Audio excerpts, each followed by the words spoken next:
New bank rules pass in Congress. We've got two folks to talk about it. Brad Sherman's a Democratic congressman from California, but first, Peter Roskam, Republican from Illinois.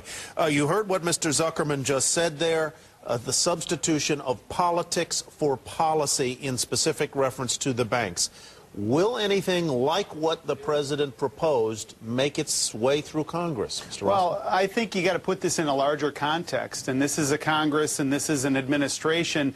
You heard Chris Van Hollen a couple of minutes ago. They are desperate to try and change the conversation. The American public is focused on job creation, the economy. I'm sitting here in Chicago today. Our unemployment numbers in Illinois are 11%, and there's a huge disconnect from where the administration has been going.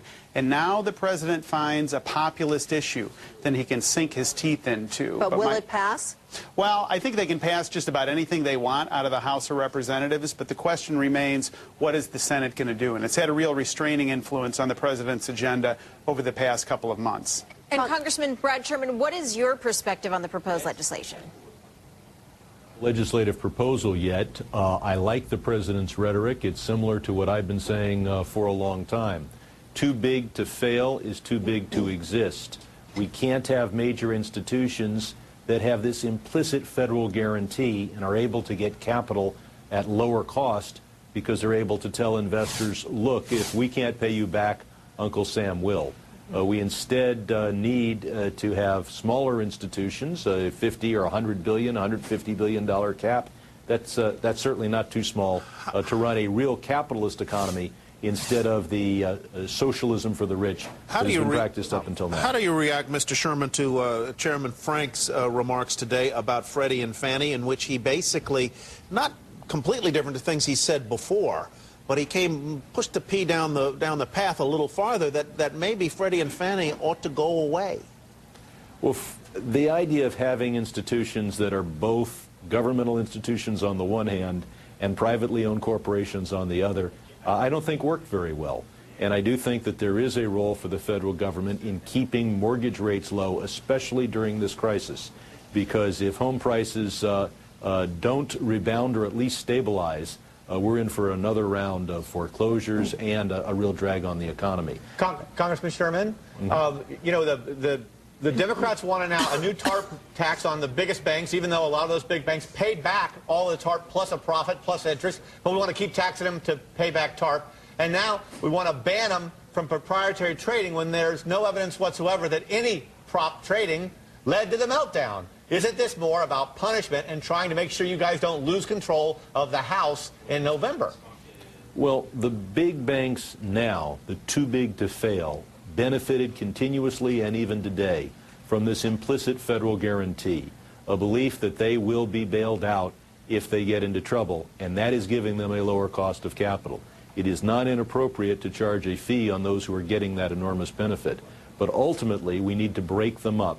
We need to return to real capitalism in which no one is too big to fail, and bankruptcy or something very similar to it without a federal subsidy is the outcome when institutions can't pay We the need bill. to break them up, Congressman Rock. Yeah, I agree that there ought not be these types of subsidies, but when you have this top-down approach where the federal government is going to be defining what real capitalism is, and that's going to be defined in the House Financial Institutions Committee, Financial Services Committee, I think that's a real weakness. The president's proposal to tax these institutions is somewhat tone-deaf. Look, they're not taking on Fannie and Freddie. They're not taking on the autos. Those have been the beneficiaries of the TARP funds over the past years, and yet they're not included in this. I have legislation that I dropped yesterday which would cap Fannie and Freddie compensation levels that I invite Brad and others to join with me on to really make some common sense to this.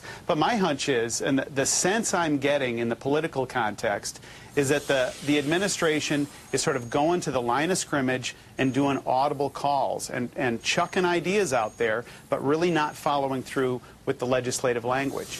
We've passed great legislative language, or very good legislative language in the House, detailed, hundreds of pages, and it does impose a tax or a fee on those who are too big to fail, who hold our economy hostage and say, we'd insist upon being so large that you can't let us go down. and we're going to benefit from that. And by God, if we go under, you're going to have to bail us Congressman out. Sherman, though, would that include the likes of AIG, which got us into this in the first place and does not technically fall under what the president is proposing?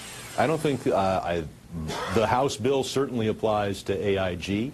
AIG should be liquidated. AIG, we need to get the money back and not take further risks at AIG.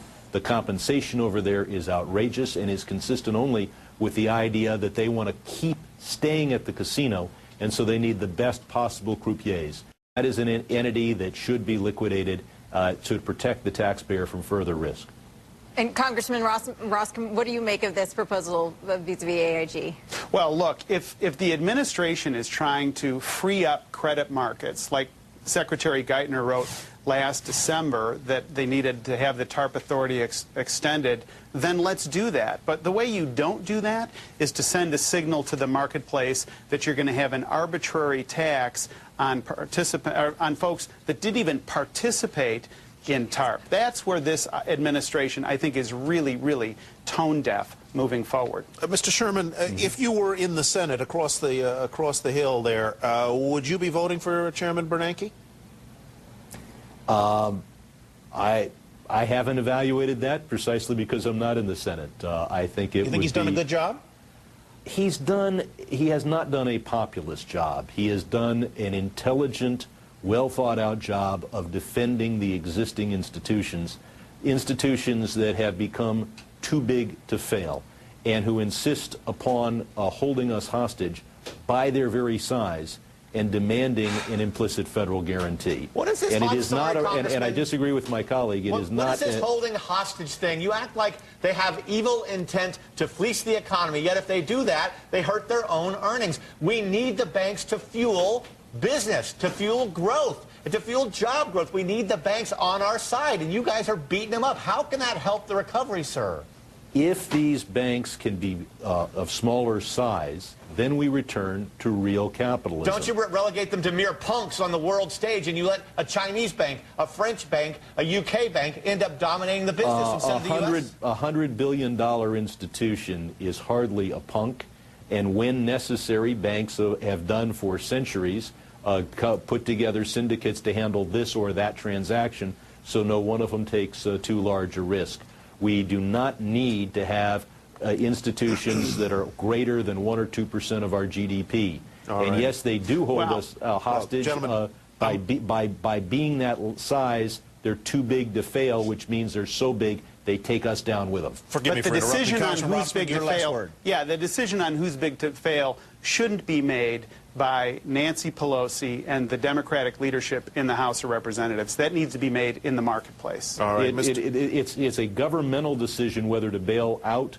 It was a Republican administration that told us these institutions were too big to fail, and ultimately the federal government has to decide whether we're going to allow institutions to be so big they can hold America hostage. The contrasts Brad, are very both you and I clear. voted Gentlemen, I against have that to TARP bill. forgive me once again. The contrasts couldn't be clearer. We thank you both for joining us today.